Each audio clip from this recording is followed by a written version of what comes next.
Go. Hi, this is Mark from Just Jeepsters and the Jeepster Man, and I just happen to have with me my nephew, whose name is also Mark, and I'll let him introduce himself. Matthew Mark, but yeah, right. Yeah, right. Matthew Mark, but yeah. yes, I'm Mark. Of course, my uncle here and my cousin are Just Jeepsters and Jeepster Man. That's right. I am more broad in the classic car market. We're at Moto Exotica here in St. Louis. Of course, my uncle and cousin are here in the St. Louis area as well. I deal with everything, but I grew up with my uncle messing with these things, so when I find a good, clean one, I know I'm very lucky of where I have the best source in my family to bring such a nice truck. So Yeah. that's what we got going on here today, right? Yeah, so speaking of a good clean one, you take a look here. This is a 1973 Jeep Commando. I know people call them Jeepster Commandos, but technically this is the AMC. It is the last year of the Jeep Commando. This is a C104, so it's a 104 wheelbase, sorry. And you can see this one's got some really cool stuff that we like to see in a 73. Number one is the V8, the 304 V8. Tons of power, tons of low end torque. You can see this one's equipped with power steering. But just a really super original vehicle. We're going to take a real quick walk around it and just talk about it for a second. So one of the things that we do are appraise vehicles. So I go through some pretty extensive things that I look at in appraising. So this vehicle has a fresh paint on it, but other than that, it is about as original as they get. Things to look for are this glove box, still being the actual cardboard glove box, completely untouched. Generally, if these vehicles have been, moved around, beat up a little bit, that doesn't last. You can see these rubbers here have never been cut, so this top has never been off. And take a look at the headliner, the original headliner. Just beautiful condition. Hardly ever do you see them like that. Original interior, all the gauges, the radio, all of that's just untouched. The armrest, just a really beautiful vehicle for Mark to have picked up. So some of the things to talk about real quick are upgrades. And so, Mark, what would you like to see this Jeep look like? Let's talk about the market. So this summer, we've learned a lot this year, haven't we? Yes, we have. So this year, I guess, or last year, it's 2022 now, but 2021, myself, my uncle, my cousin, we took a couple trucks to auction. Yes, we We did. also retailed a couple trucks, and we've had a lot of fun. It's funny you bring up about the Jeep and Jeepster, because I know I mess with anything and everything obscure with classic cars. I'm always learning something, but I have to say for 2021, one of my learning lessons was this is a Jeep, not a Jeepster. Yes. Right. So we know what, 2 years, right? That they That's went from correct. the word Jeepster to Jeep. That's correct. We get the Bullnose, but what I find fascinating, I'm also an AMC guy. Love my Gremlins and even the Matadors. But anyhow, I'm an AMC guy, so I do know that that Jeep horn that says Jeep. Yeah. That's a 2-year thing? Right. Right. Pretty hard to find. And then so the Bullnose says Jeep instead of Jeepster. Right. So I've been writing some descriptions. You guys had a couple Bullnose. You had a couple Jeepsters with the classic front.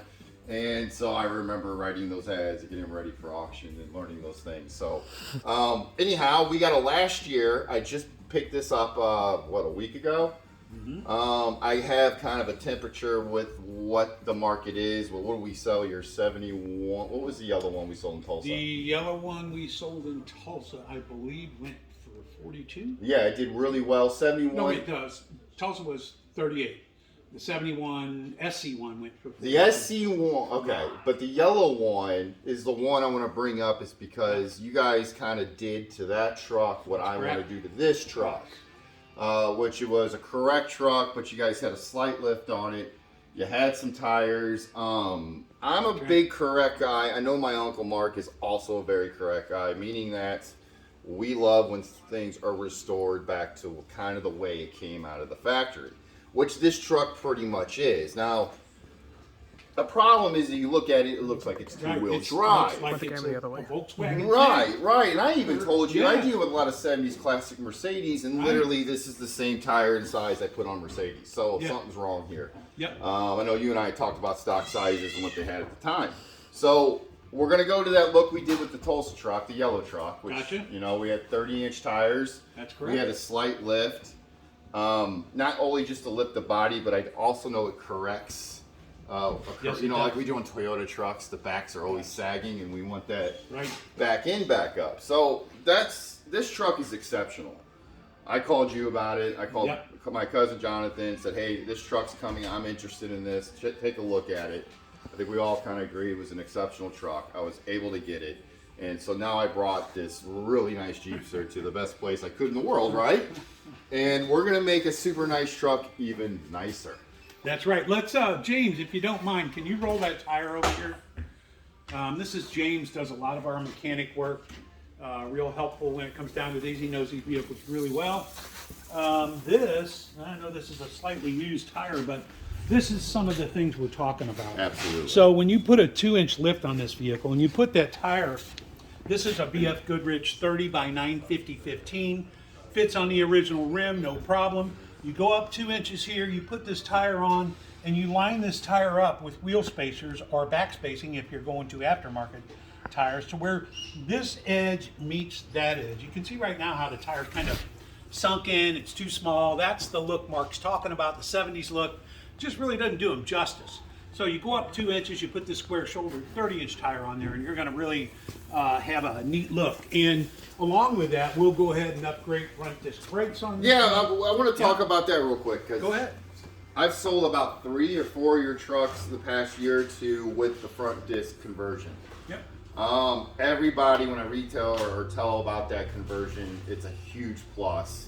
And the reason why it's modernizing these cars with people who, a family actually wants to drive this on the weekend or what have you. Yes. So the disc brake option in the front is the buyers really love. A very good reception from what we've sold. So definitely this car is a power steering. I think it's a manual drum brake truck. That's correct. So we're going to upgrade it to power. Power in the front. Power in the front. Power with brakes. Power disc front brakes disc brakes, which I've driven Yeah. the trucks you guys have done, and it's night and day, folks. Yes. Night and day. So definitely want to do that. And basically, I think you guys are going to correct a couple of the, I'm missing some of the engine base stickers.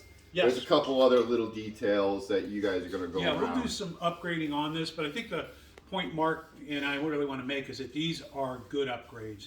These upgrades don't take away from this originality. You never want to cut your wheel wells if you can help it. Just things like that really hurt these trucks. But a suspension lift with springs is a really good upgrade, gives them stability, pulls them up to the level they should be without making them look off-road. And then when you talk about things like disc brakes in the front, Absolutely. to Mark's point, you know, if you have to slam these brakes on and you're out driving at today's speeds, drum brakes, you can never get them to stop evenly. They'll want to pull. So disc brakes really take care of that. It's a great safety upgrade. Absolutely. And a lot of people that are buying these, they want to drive them. So these are They good do. upgrades. Yeah, They they do don't drive hurt them. your originality. You could always put them back if you had to, but generally you won't have to. So we'll also upgrade this with our power brake system. So he'll have a whole I'm new excited brake for system that. in it. Because I drove this Yep. yesterday for a while. Drives excellent. It really Yeah. does. Great driving truck. It shifts good. It doesn't rattle. It just drives straight down the road. But the power brakes are really going to kind of top off. Yes, they will. Pun maybe attended on that one. Right. And then also real quick back to these. One of our big goal here about the originality and OEM look. I told you right away I want to keep these hubcaps, Yep. and you said I wouldn't let you take them off. That's right. So I think we want to point out we are going to keep those gorgeous Yes. 70s hubcaps. That's for sure. And that's the thing with that 30-inch tire. It'll fit that well. Absolutely. Just like the truck we sold Yes. in Tulsa, it was gorgeous. It won't be a problem at right. all. It was. And they only put them on a couple years. There might be some other AMC Right. vehicles I'm not that familiar with, but they only put this hubcap on the 72, 73. So this is a really unique, somewhat rare hubcap. Well, unique And it looks hubcaps to neat. the manufacturers were a pretty Yeah. big deal in the 70s. Looks really, They didn't have really much money to do anything else but make hubcaps shiny and different. So Yeah. So when you come back, Mark, this Yep. Jeep, with the help of James over there, and a few others, Absolutely. is going to be up 2 inches. It's going to have a 30-inch tire on it. I'm so It's gonna have excited. brand new springs, bushings, shocks, brake lines, disc brakes in the front, some wheel spacers to pull things out, even them up a Definitely little bit. the way. Right. Power brake conversion kit. Maybe a couple decals here and any Whatever other to make little it thing correct, we see. you know. And it'll be a vehicle that will just absolutely Excited. stop the show when it goes across the stage. So Well, I'm thanks excited. for bringing it. Good- The only good problem meeting. is you got to get it done quick. Well, they all say that. But, we'll have it done tomorrow, right, James? Right. All right, thank you very much. Well, quick in my world, which is like a month. Yeah, no, Will. James said he would do all that in a day. One more walkthrough. Didn't you? By the end of the week? So I leave for Scottsdale Friday. I don't get back until